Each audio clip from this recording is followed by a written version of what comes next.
Mensubsidikan barang tersebut, yang dapat dilakukan dengan cara memberikan subsidi kepada konsumen dengan cara memberikan subsidi harga barang yang dikonsumsi, dan memberikan subsidi kepada produsen, yaitu memberikan subsidi pada bahan baku yang dipergunakan untuk memproduksi barang tersebut. Jika pengeluaran subsidi menurun berakibat pada kenaikan harga barang yang diberi subsidi tersebut. Selanjutnya, yaitu penghematan pada setiap pengeluaran, baik pengeluaran rutin maupun pembangunan. Penghematan pada pengeluaran rutin dilakukan oleh Departemen Teknis, misalnya untuk pengeluaran listrik, telepon, alat tulis, perjalanan dinas, rapat, seminar, dan sebagainya tanpa mengurangi kinerja dari Departemen Teknis yang bersangkutan. Namun, dalam sisi penerimaan, pemerintah menutup defisit dengan cara meminjam ke luar negeri dibanding dengan menambah pajak dikarenakan, yang pertama, dengan meminjam ke luar negeri, pemerintah pajak bisa diprioritaskan untuk keperluan yang lebih produktif lainnya. Selanjutnya, pemungutan pajak sangat memberatkan masyarakat yang berpendapatan rendah. Serta meminjamkan ke luar negeri dapat meningkatkan pembangunan sarana dan prasarana yang mempunyai dampak tumbuhnya investasi swasta dan berakibat pada peningkatan penerimaan pajak. Selanjutnya, yaitu tentang studi kasus dengan judul Defisit Anggaran Terhadap Inflasi di Indonesia pada tahun 2001 sampai dengan tahun 2013. Variabel defisit anggaran, nilai tukar, dan GDP berpengaruh signifikan terhadap inflasi. Akan tetapi, berpengaruh secara negatif yang artinya hubungan terbalik antara variabel tersebut. Hal tersebut dikarenakan defisit anggaran yang dilakukan oleh pemerintah pada periode tahun 2001 sampai dengan tahun 2013 didominasi oleh besarnya belanja negara, subsidi, dan impor. Meskipun dapat dikatakan kebijakan fiskal ekspansif yang ditandai dengan jumlah pengeluaran yang lebih besar penerimaan negara, tetapi hanya sebagian yang fokus pada kegiatan yang dapat meningkatkan pertumbuhan perekonomian, melainkan lebih terfokus pada kebutuhan yang sifatnya konsumtif. Kondisi Indonesia pada tahun 2004 telah menjadi negara pengimpor, artinya produksi dalam negeri tidak mampu memenuhi kebutuhan dalam negeri. Selain itu, adanya ketergantungan impor untuk memenuhi kebutuhan bahan bakar minyak. Pada tahun 2008, Indonesia keluar dari OPEC, dan harga minyak berfluktuatif sehingga kenaikan harga bahan bakar minyak sering terjadi kontroversi. Kebijakan pemerintah dengan menaikkan harga BBM, tarif listrik, dan tarif angkutan dengan tujuan untuk menambah penerimaan dan mengurangi pengeluaran akan menyebabkan inflasi. Hal tersebut karena saat kebijakan harga oleh pemerintah dapat mempengaruhi harga barang dan jasa lainnya, sehingga apabila terus-menerus tidak diatasi akan menyebabkan harga secara umum naik dan tidak terkendali. Pengaruh terhadap inflasi juga bisa dilihat saat pengeluaran negara yang digunakan untuk pembangunan proyek infrastruktur seperti jalan, jembatan, pelabuhan, dan rel kereta api dengan biaya besar dan berjangka lama. Selama dalam pembangunan belum menghasilkan pemasukan dalam waktu cepat, akan tetapi sebaliknya negara telah melakukan pengeluaran untuk upah buruh yang berakibat meningkatkan daya beli masyarakat. Dengan peningkatan daya beli masyarakat tidak diiringi peningkatan output yang dihasilkan akan mendorong harga-harga umum akan meningkat yang berdampak pada inflasi. Selanjutnya adalah ringkasan dari kelompok 1 sampai dengan kelompok 5. Kelompok 1, Tools of Normative Analysis, Tools of Positive Analysis, Public Goods and Externalities yang akan dibahas oleh saya sendiri, Christine Natalia Pardede. Kemudian kelompok 2, Political Economy, Education and Healthcare yang akan dibahas oleh Febri Johan. Kemudian kelompok 3, Social Security Income Redistribution yang akan dibahas oleh Indri Lelesiva. Kemudian kelompok 4, Expenditure Program for the Poor, Cost Benefit Analysis yang akan dibahas oleh Nur Anggreni. Kemudian yang terakhir adalah kelompok 5, Taxation and Income Distribution Taxation and Efficiency yang akan dibahas oleh Eka Nur Afifah. Tools of Normative Analysis, Tools of Positive Analysis, Public Goods and Externalities. Alat analisis normatif. Ekonomi normatif atau analisis normatif menitikberatkan pada norma, aturan, atau ketentuan yang berlaku. Ekonomi normatif biasanya menyelesaikan masalah yang muncul dengan debat ideal atau alasan keputusan politis. Kemudian, alat analisis positif. Ekonomi positif menjelaskan hal-hal yang sesuai dengan fakta dan situasi dalam dunia ekonomi yang sedang terjadi dan akan terjadi. Jadi, dalam analisis positif, kita berusaha menggambarkan, menjelaskan, serta melamalkan tentang apa yang terjadi dalam sistem keuangan negara. Barang-barang publik atau public goods. Secara umum yang dimaksud dari public goods atau yang biasa kita kenal sebagai barang publik, yaitu sesuatu yang dapat kita manfaatkan atau dapat kita nikmati oleh semua orang, atau khalayak umum. Kita bisa gunakan dengan tidak mengganggu orang lain, dan demikian pula kita juga tidak dapat mencegah orang lain untuk memakainya, yang artinya barang publik mengacu pada komoditas atau layanan yang tersedia untuk semua anggota masyarakat. Barang publik disediakan oleh pemerintah dari hasil pajak serta pinjaman yang dilakukan oleh pemerintah. Pengelolaan barang publik sendiri di setiap negara itu berbeda-beda, serta memiliki berbagai aturan, yang memiliki tujuan supaya menjamin barang publik tersebut dari segi ketersediaan serta manfaat sesuai dengan yang diharapkan. Syarat-syarat untuk mendapatkan barang publik. Yang pertama ada a human need. Kebutuhan manusia di mana maksudnya itu terletak pada kebutuhan dasar yang merupakan hak setiap manusia yang tidak bisa ditawar oleh siapapun. Yang kedua, human knowledge of this casual connection, di mana masyarakat harus paham hubungan sesuai dari adanya barang publik tersebut. Misalnya dari dana yang berasal dari APBN, itu dialokasikan 20% untuk pendidikan, listrik, dan bahan bakar umum subsidi oleh negara. Kemudian ada karakteristik barang publik. Yang pertama adalah non-rivalitas. Meskipun kita mempunyai selera yang berbeda dalam mengkonsumsi suatu barang, namun kita dapat mengkonsumsi dengan barang yang sama. Akan tetapi, hal itu tidak akan mengurangi jumlah yang tersedia untuk dikonsumsi orang lain. Yang kedua ada non-excludable, di mana maksudnya kita tidak dapat berhak menghentikan orang lain dalam memanfaatkan barang publik. Ketika suatu barang telah disediakan masyarakat, yang diperoleh dari barang tersebut tidak hanya dapat dimanfaatkan oleh masyarakat yang membayar, namun keberadaan barang publik bisa dirasakan manfaatnya oleh yang tidak membayar. Selanjutnya adalah eksternalitas. Eksternalitas adalah biaya yang harus ditanggung atau manfaat tidak langsung yang diberikan dari suatu pihak akibat dari aktivitas ekonomi. Eksternalitas dapat digambarkan sebagai efek yang dirasakan oleh suatu pihak yang ditimbulkan oleh tindakan pihak lain. Selanjutnya ada jenis-jenis eksternalitas. Yang pertama ada efek atau dampak satu produsen terhadap produsen lain. Eksternalitas produsen terhadap produsen terjadi ketika output dan input yang digunakan oleh suatu perusahaan mempengaruhi output dan input yang digunakan oleh perusahaan lain. Kemudian yang kedua, dampak dari kegiatan produsen terhadap konsumen. Dalam kasus eksternalitas produsen terhadap konsumen, eksternalitas terjadi ketika fungsi utilitas konsumen tergantung pada output dari produsen. Selanjutnya ada dampak dari suatu konsumen terhadap konsumen lain. Dampak konsumen terhadap konsumen yang lain terjadi jika aktivitas seorang atau kelompok tertentu mempengaruhi atau mengganggu fungsi utilitas konsumen yang lain. Konsumen bisa dipengaruhi tidak hanya oleh efek samping dari kegiatan produksi, tetapi juga oleh konsumen oleh individu yang lain. Selanjutnya ada efek atau dampak dari suatu konsumen terhadap produsen.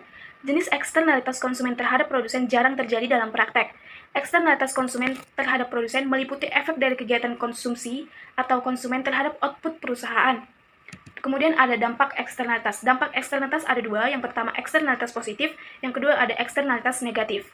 Eksternalitas positif adalah tindakan suatu pihak yang memberikan manfaat bagi pihak lain, tetapi manfaat tersebut tidak dialokasikan di dalam pasar. Kemudian ada eksternalitas negatif. Eksternalitas negatif merupakan biaya yang dikenakan oleh pada orang lain di luar sistem pasar sebagai produk dari kegiatan produktif. Selanjutnya akan dijelaskan oleh rekan saya. Oke, baik, di sini saya akan menjelaskan tentang materi dari kelompok 2, yaitu tentang political economy dan education serta healthcare. Yang pertama yaitu politik ekonomi.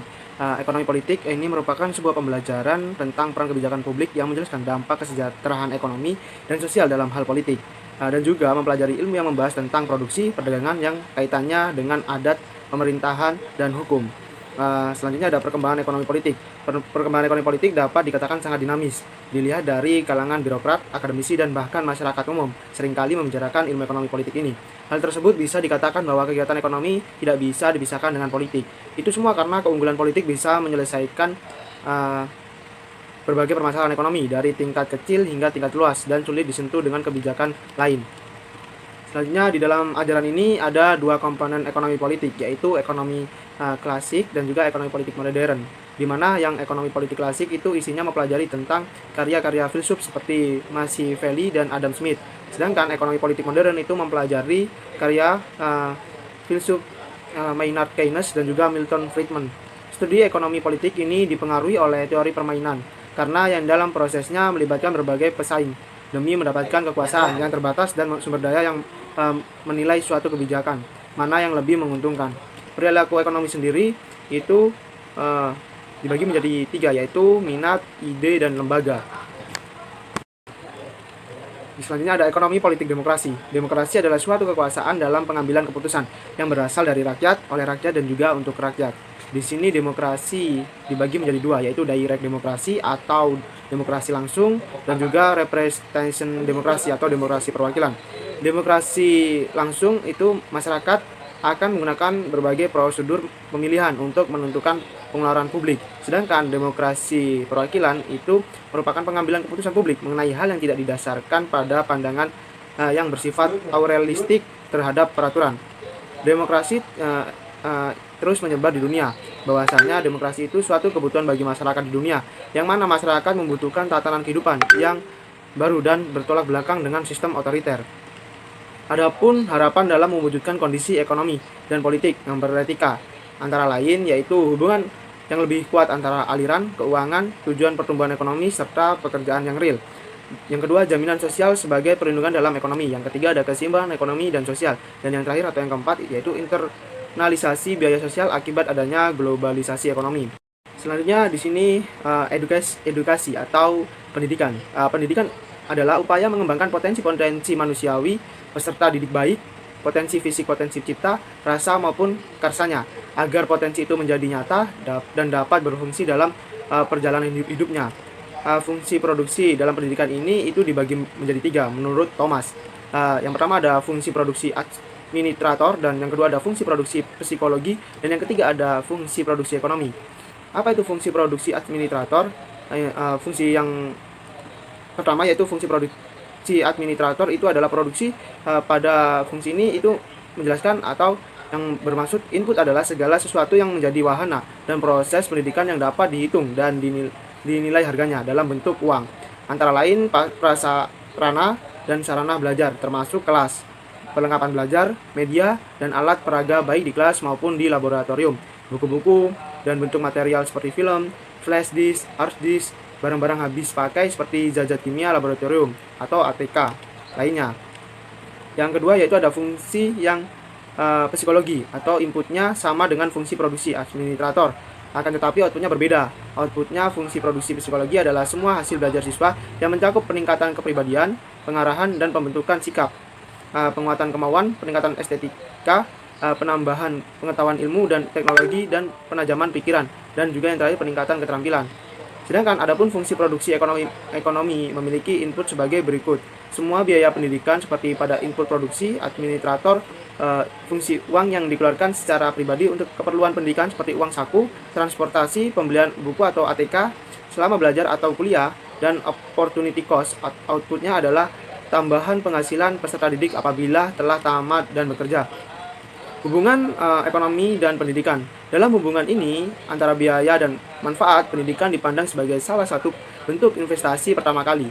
Hal ini dikemukakan oleh Theodore Sehul pada tahun 1960 yang berjudul Investment in Human Capital dalam Forum American Economic Association. Pesan yang disampaikan adalah proses pengetahuan dan keterampilan melalui pendidikan bukan merupakan suatu bentuk konsumsi semata-mata, maka akan tetapi merupakan suatu investasi. Teori human capital, suatu aliran pengeluaran yang menganggap manusia merupakan suatu bentuk kapital, sebagaimana bentuk-bentuk kapital lainnya, seperti mesin, teknologi, uang, tanah, material yang menentukan pertumbuhan produktivitas melalui investasi dirinya sendiri. Human capital dapat diaplikasikan melalui berbagai bentuk. Investasi SDM, diantaranya pendidikan formal, pendidikan informal, pengalaman kerja, kesehatan gizi, dan transmigrasi. Peran ekonomi terhadap pendidikan, yang itu dibagi menjadi 2 ya. Yang pertama ada pendidikan sebagai investasi, dan yang kedua ada investasi dalam pendidikan.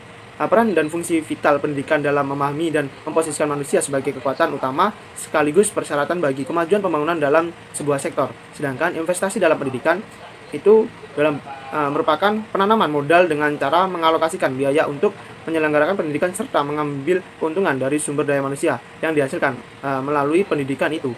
Dalam konteks ini, pendidikan ini dipandang sebagai industri pembelajaran manusia.